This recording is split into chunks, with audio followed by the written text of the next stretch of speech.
Hello,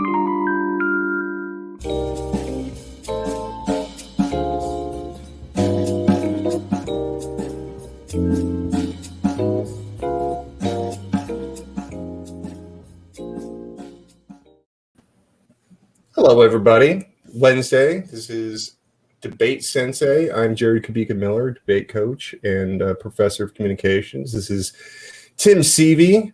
He's got affiliations with San Diego State University and Visolutions. We got Matt coming in hot. He ought to be with us in a little bit. All right. And so I'm sure he has a thing or two to say about strategic concessions, but I wanted to start with a little story. All right. And my story involves teaching. And I was talking, the lesson was about how you can find evidence for anything that you want, anything you want. Like people have written about it. If you can think about it, somebody's probably written it down and put it out on the internet. Right. And then that was my segue into the flat earth conspiracy. And I was introducing all of this stuff. And I had a student that for the one and only time in the entire history, genuinely was a flat earther. No. Yeah. Seriously. And spoke up in front of class and everything.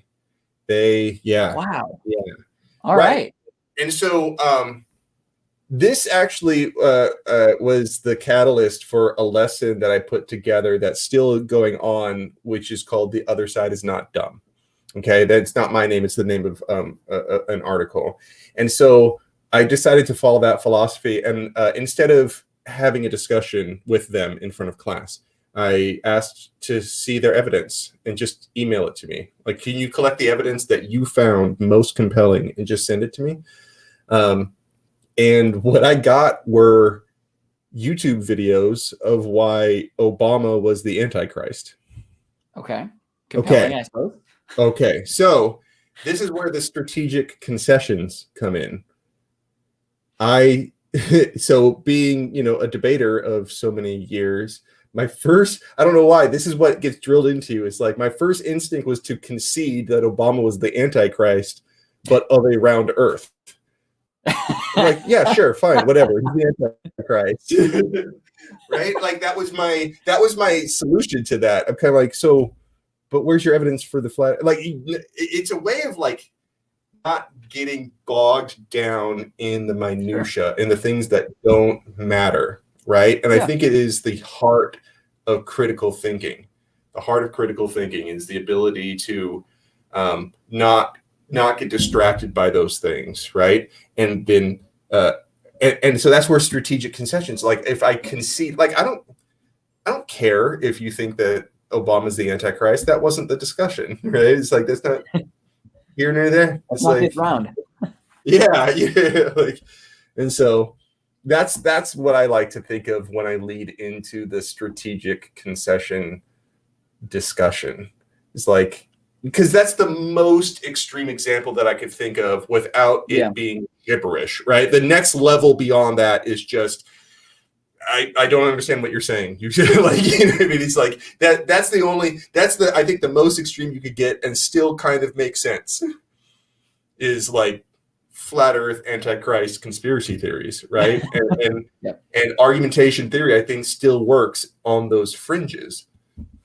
Sure. Well, I think the fundamental of, like you say, critical thinking is not getting lost in the detail, even if it's right. And I think, or even if you feel one way or the other about it, right? Or even if it's like starting to debate fact, that is a really common debate tactic, I would even say, that some folks use like as a red herring. Like, let me throw out lots of things that are going to really like irk you. Not so much in competitive debate, but I think you see it more in not in collegiate debate, but in, sometimes in high school, but also in just larger, I mean, I know we've talked about the political debates a lot. It's kind of like nettling your opponent with, here's a bunch of different things that I know you're going to have emotional reactions to, and that's going to draw you off message. And it works, right? Like at a mass media level, that kind of argumentation works. So I think within forensics, when there comes, a finite amount of time and there are rules and there are rounds and winners and losers, sure. Yeah. Okay.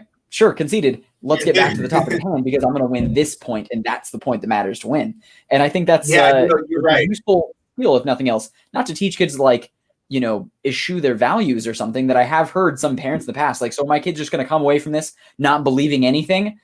And for a second, I laughed in my head. I was like, yep, that's about right. But then in my head, it was more of a conversation like, no, it's being able to evaluate even those things that they currently believe. Because how strong is a belief if it hasn't been analyzed? If you haven't critically rationalized through the evidence and justifications for a belief, is it really all that strong of a belief? And that means sometimes questioning and arguing on the other side of something to get more objective arguments. And I think that's one of the most useful functions of debate. And that's where I think strategic concessions sometimes can come in.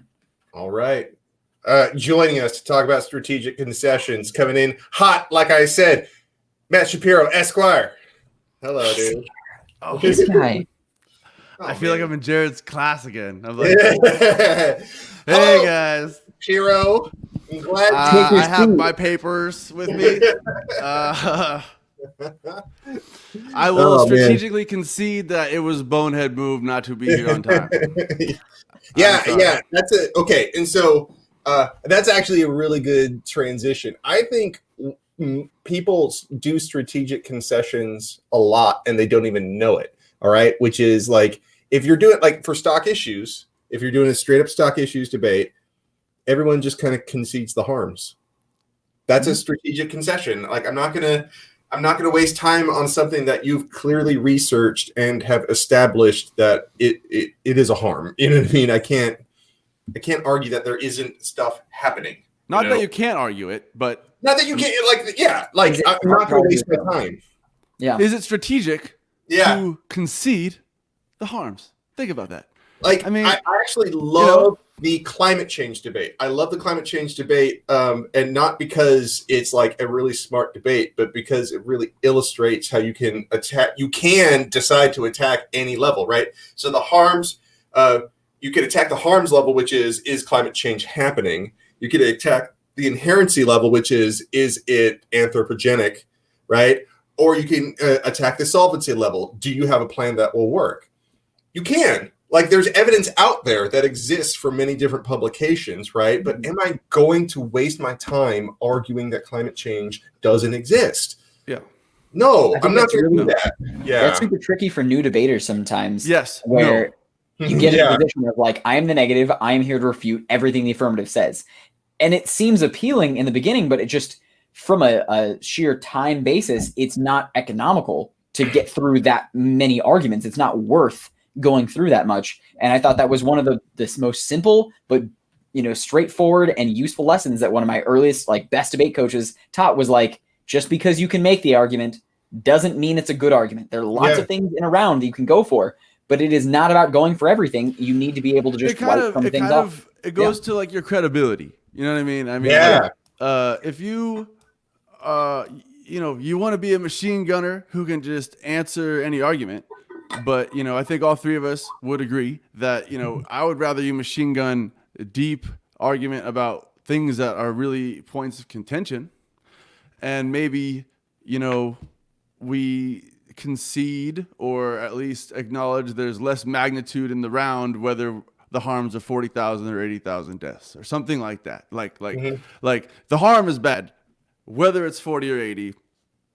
But, and so, the concession would be that the harm of death, for instance, in my little example, we're conceding that death is bad. And now we're just kind of saying we may disagree with your harm magnitude. Because you can get into an argument about overpopulation, but that's a stupid argument. It's a stupid argument. And it's not always, right? There's no absolutes. So maybe there are times where that's the focus of your round and don't, try to take anything that any of us say as everything is situational, but in a round, what will definitely happen is opportunities to strategically concede things. Yeah, and that's also not to say that you won't win if you do that. No, that's the weird thing. Is it might be more realistic. You might be perceived as someone who's okay, good. They realize that the issue in the whole round is not this so much as it is this. And if that's the key, is focusing on the laser dot sight of the real crux of where you guys are disagreeing, where people are disagreeing. Well, I think that's where it happens, like in the constructives. There's a lot of strategic concessions that happen in constructives, but Tim, you wanted to talk about the stuff that happens in rebuttals, right? Yeah. Specifically collapsing. Yeah. So collapsing in a debate round is the idea is it's kind of like a round is kind of like a diamond, right? Like you start with a topic, you build out lots of arguments and lots of like rebuttals, and then at the end, at the conclusion, you don't have the time in a rebuttal speech to go through nearly as much as you went through in the constructives. There just isn't enough time. So you have to pick and choose those arguments that are worth going for. What are the arguments that you're going to win? I think it's a really common mistake for newer debaters to just make whatever the three contentions are, those are my three voters, and they're going to argue the same things. Like, that's not particularly nuanced. It's not particularly creative. You didn't really put any more thought into it. And now you're going to have to argue the entirety of the round in this, 4 or 5 minute speech. It's not worth it. But meanwhile, if you have likely won a single point that has like the greatest magnitude, right? Or that has, the closest time frame or whatever you have determined is the best weighing mechanism, that's a good point to asking your judges what they vote on, that kind of thing. But if you can hone in on something like, fine, all right, I'll drop, concede the economic argument, concede this other piece, but this is why it's the most important. That kind of narrowing the round down, one, makes it easier for your judges because you're not spending a ton more time on minutia that's been really refuted back and forth. And oftentimes it's easier to pick out, hey, they never picked up this dropped turn. I turned this point. That means it's offense. That means we should win on it. And here's an expansion on why we should win on it, right? Or here are, some really critical pieces that we extended in, through the member speech, and they still have not been adequately refuted. Therefore, we win on them, and just make those the highest magnitude and make those most important from the strategic standpoint. But I also think even from just a persuasive standpoint, right? Like social judgment theory is that you're not going to sway someone by having the most exactly opposite argument to them. And I get that this is, outside of debate even, where you're not going to persuade your opponents about the judge. But I think it is persuasive to the judge if a team seems cognizant of the areas where they have lost, right? Like, yep, the other side makes a great point here, and that's the truth. It suddenly gives you more credibility because now you are not just seeing with blinders on of I'm the negative and I only listen to negative arguments. You now see the bigger picture. And thus the arguments that you say you're winning hold a little bit more weight because you've done a better evaluation. I've made that mistake so many times where I just go over the same stuff, that we went over. I think it's like deep out rounds. I'm like, oh man, we lost it in rebuttals. You know what I mean? Because we didn't like focus on the most important stuff. And those are the rounds that, still haunt me. And like, oh man, there was a whole lot more I could have done. It would be like just kicking out, like just because you get so good at being able to answer anything that you want to answer everything. You're like, I got something for that. I got something for that. I got something. It's like, and you got scared to say I don't know. Scared to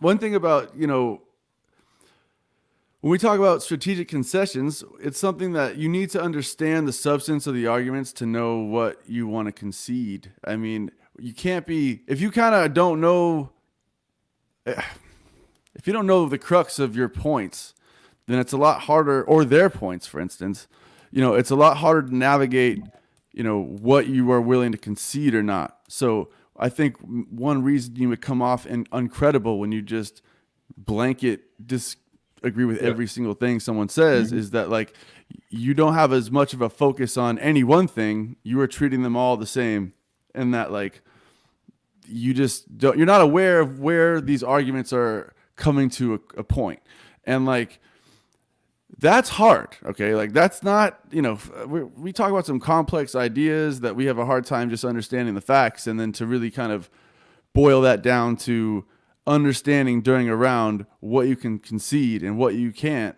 and the theory of the debate round, all that goes into psychology at those moments. But those, for as magnitudely humongous as a task that is, understanding your arguments really helps understand when you can and cannot concede, because we live with that fear and not wanting to concede anything because we don't know what that will do. And like, it's kind of like not always a bad thing. It might look, you can look smart, as you guys are saying, like in saying it's a more mature argument to concede. Yep. These are really good points my opponent makes. or here's where we turns, right? win. Like, or stuff like that. Sure. We haven't said that yet, but I don't know if that's a strategic concession, but a turn. No, it's not. That's turning, like you're turning something into offense. The strategic concession is just sort of granting the argument to your opponent. You're like, you're right. And so you don't get any off. Like, I think strategic concessions are pure defense. The way I think about it, absolute pure defense. It's like, that is no longer on the table. That's what you're doing with a strategic concession. It's like, that's not part of your decision calculus, right? In someone's favor? Yeah. So when you get in there, you're kind of like, listen, I totally concede those disadvantages. I'm winning on solvency. So let's just, and so like, that's where, like, so not everyone sees how decision calculus and strategic concessions meet, because imagine this. Just because I concede your harms are real may not mean I lose, or like you get a point for that or something like that. Sure. Like I there's all kinds of ways to get around saying I agree with your harms and not having an offensive argument. I guess that's what you're saying. Yeah, but everyone thinks that like, when they get down to harms and they can't disagree with whether or not the harms are happening, that they start doing refutation. But what they're doing is solvency arguments every time. Okay, they get down there, it's kind of like, I know millions of people are dying, but their plan won't solve. I'm like, just wait a second. Just kind of go through it. You kind of like acknowledge it. Like, actually take the time to concede. Take the time to say this. Yeah, these things are absolutely true. And there's a few other things I want to point out, and that can help your case as well, because if you pile on even more stuff onto that, it's like, and that's why this plan sucks, right? Mm-hmm. So, because all of the magnitude of the harms that they're talking about is, so one of my coaches described it as the harms overwhelming the solvency. That it is so vast, and so, like, when people talk about racism, you know what I mean? It's like, and they're like, they don't have any nuance or sophistication to it, and it's just big, broad, vague, and it's kind of like. And then the easy answer is like, so your sort of tax cut plan is going to solve racism? What? I don't understand. Or just any sort of tagline characterization, like that world where, like, I can just kind of say one word and you're just the person I'll never want to see. That notion is just kind of not. I mean, like, that's kind of going beyond. Strategic. But like, what I'm talking about, this decision calculus is, if you can concede someone's entire disadvantage, because if you look at their impacts and you're like, those impacts don't outweigh the case impacts. Like, you say, my first answer is, even if we lose this entire disadvantage, even if you grant them the full weight of their impacts, it does not outweigh the solvency. Or you could concede impacts and say the probability is not. Sorry. Yeah. So what about, and this is definitely more like a kind of higher level debate, but I think that it's also fascinating when to choose to kick offense. So you've got a T that you've like really spent a lot of time on. There's been a lot of reputations. You're not sure if you're going to win on it, and you know that you don't have enough time to get through it. Making the strategic choice to kick a T.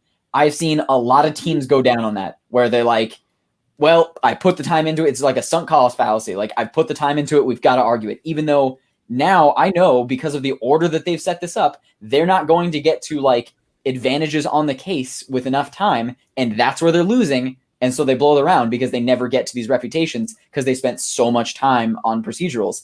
And I think that is an interesting area, right? Where, like, I think it takes, again, a pretty self-aware, pretty mature, open team to be able to, like, all right, okay, they're solvent, kick the T, or like, they're topical, kick the T, and like get into, more deep, reasonable arguments that they're likely to win. I think that shows a confident debater that sometimes can be turned on them, right? So, like, it's sometimes a strategic choice that will tell affirmative teams, hey, if they put a T on you and they're like clearly doing it just to mess with you, like just to add more on top, put a counter voter on it and say, like, nah, if they kick out of this T, that is conceding that is a time suck. So, like, if they have an education vote or something that's like, and they've ruined this round because now we have to talk about topicality, like, nah, you've ruined this round by throwing procedurals into an otherwise formative debate. You lose if you kick this T. And I have seen teams do that, and I loved getting to vote on it. I was like, yeah, finally, someone kicked the tee and they were like had to pay the price for it because the other team set the trap. Has anyone won and done that? Exchange. I mean, that's probably a dumb question, but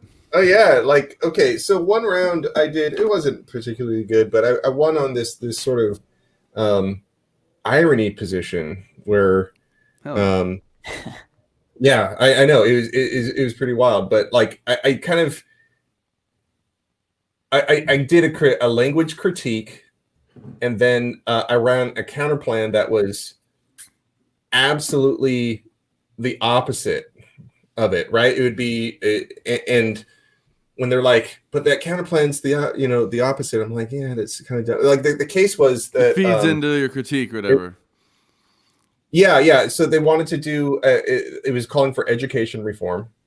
They said we wanted to do some sort of ROTC plan. You know what I mean? It was like this hyper specific sort of plan. I'm like, that's that military thing. And so I critiqued their sort of equivocation of military and education as being sort of juxtaposed. And so I'm like, you know what? If the military is really so great at educating people, and education should be compulsory, why don't we just make service mandatory? And that was my counter plan: mandatory military service. And they're like, but like you can't like do that with the military and stuff like that. And I'm like, exactly. Like that's why your plan sucks, because it's not education reform, it's military reform, right? And so that was me conceding, like, yeah, you're right on that counterplan. Isn't that dumb? Like we shouldn't make that connection. And then so I collapsed down onto my sort of ironic language critique and picked that up, man. It was wild. You all should do that out there who heard that. Yeah. You should all teach that to your students, and you should all try to do that if you're competing. It was clunky. It wasn't like, like I made mistakes throughout the round, but in the end I picked it up, and that was the gist of it. That was the reason why I was able to kind of do this sort of backwards ninja ironic, sort of argument. And remind me again how that has to do with strategic concessions. Because I conceded that the counter plan, they ran a disadvantage to the counter plan. I'm like, yep, that's dumb, ain't it? That proves the critique true. The critique it links to your case. We win on the critique. We lose on the counter plan, but that doesn't matter. Yeah. So picking even calling the arguments that aren't important, I think that can be that it requires a lot of tact, right? Or like at least being able to prioritize when you're going into rebuttals, setting the order priority. Like it's probably not a good idea to go through everything. If you're just gonna be like, off case and then on, and we're going to go in the same order and it's going to be everything. Like you're probably going to do a poor job of covering everything when more realistically. So collapsing can also be taking a clump of arguments, like a group. Oftentimes people write disadvantages that are functionally the same and clumping them together. Be like, I've got a couple responses to both of these, right? Yeah. Or if they've got, several links that are all the same thing, or, they got, various points that are all making the same argument. And being able to group points together and give a single refutation, I think that that's just elegant debate. It doesn't require tremendous speed. It doesn't even require tremendous brain power. It just requires the ability to identify similar or consistent arguments that can be grouped and then simplified. So just taking a big debate and then making it smaller, because this is really the key. This is the heart of the debate, and this is why it should go one way or another. And so I think that can be best done. I think it's as easy as just listening to how well differentiated some of the other team's points are. If they're making really diverse points, like each one is truly new, like, okay, cool. But I think it's a good skill to practice picking up what can be collapsed, like what can be condensed. What is their argument in a one sentence, discussion? And that way you have something easier to reference to be able to say like, nah, their entire point hinges upon like this, tax refund being able to solve everything, when in fact it doesn't. Even if they got a really complicated plan, a lot of stuff does come down to like, but it's a tax refund and that's going to solve in this massive story about how it fixes the economy. Like, nah, tax refunds don't. And now all you have to say is like, tax refunds are not big enough, and then make a bunch more arguments on it. So I think that there is a lot of utility to picking out similarities in your opponent's arguments, simplifying and giving one response to 5 arguments instead of 5 responses to 5 arguments. I think there's one other way that we can think about strategic concessions, and in debate, the fork in debate automatically you have to do a strategic concession at some point. And if you don't know what the fork is, so it's when it's usually on the opposition, but and you make two different arguments that contradict each other, but it makes it so that the affirmative kind of has to choose which one. And so my favorite fork that I saw was an enforcement fork, basically saying that if you don't have strict enough enforcement, nobody will follow the law. But if you have too strict of enforcement, then that is injustice. And then they ran a solvency argument about how that's not enough, and they ran an injustice argument about how that's too much. Huh. Which one are you going for? And now the member of government or the second affirmative has this choice to make, and don't make the wrong one. You know what I mean? And so it's basically like I love it, man. When you talk about elegant debate, you are living in a Platonian utopia society mindset, and I come from a very Aristotelian decent is as good as you're gonna get, and we all live in a decent society mindset. So the reasons why it reminds me of that movie Blow with Johnny Depp, where he's like the judge is like, he's like those plants were just plants, and the lines on the ground that divide the states are just they're just fake lines. And the judge is like, well, I'm sorry, but those plants were illegal, and those were state lines that you crossed. So you're going to jail. No, I mean, when you're doing a policy, you know what I mean. The enforcement fork, man, is I think it's underused, and it's really realistic. Sure. I think it's a good discussion to have. It's a nice practice for people. So before they get out in the world and they're actually advocating for stuff, they have some practice at this. I think that comes to be relevant in much bigger pictures, like you say, like in the real world. Like there was even ballot initiatives this cycle that were about cash bail, right? So in either case, whether it's a good idea or not comes down to how it's enforced, how it's laid out, like what are the ramifications of this policy. And I thought that just created fascinating discussion. I would love to see a debate on that, whichever way it goes. I think that creates some really interesting debate that comes down to issues of enforcement, right? Or sometimes it's issues of funding, sure, this is a great idea, but where the funding comes from. So yeah, similar. I think that's kind of an interesting avenue that I would wish more debaters would utilize. Interesting proposition. Or was it? What number was that? Do you know, Tim? 16, I think. 16? Say it again. What's the? It was cash bail. So the idea was right. The cash bail one. You should all read up on that proposition. That was a very interesting proposition. Yeah. So and it created all kinds of new costs, but also theoretically new systems, and it was I think a much more. It's a big question mark. California. As for so, I mean. Well, all that's to say though, on the point of concession and how you have to collapse these, some of these arguments down, I think it's fair that some policy rounds, teams come up with really unique, cool policies. And you have to point out, I think that's a cool idea. And maybe this thing would have these advantages, but right. And that's where the more too bad someone who matters isn't listening. Yeah.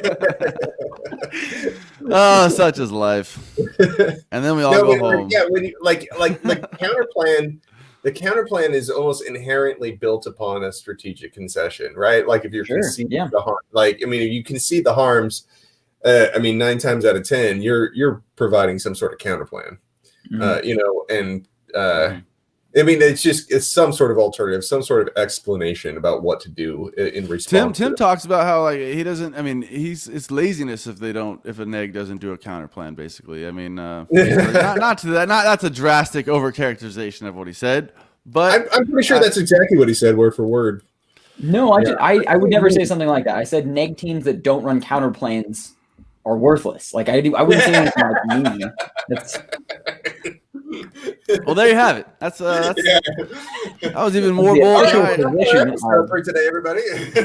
I speak on behalf of this organization. No, I think but you're right. A counterplane is an alternative solution to the problem, and even if you do never concede the harms, always never run a counterplan, or what is it? No, I think a counterplan really helps. Always run a counterplan. like I think the counter plan really does help sort of like what we started with. We started with talking about critical thinking, right? And getting rid of all of the like focusing in on the stuff problem that is contentious. No, like where the disagreement is, right? Because in a particular debate, there are, you can disagree anywhere, like in climate change, but where the real disagreement is what to do about it. That's the real disagreement, right? So do that debate.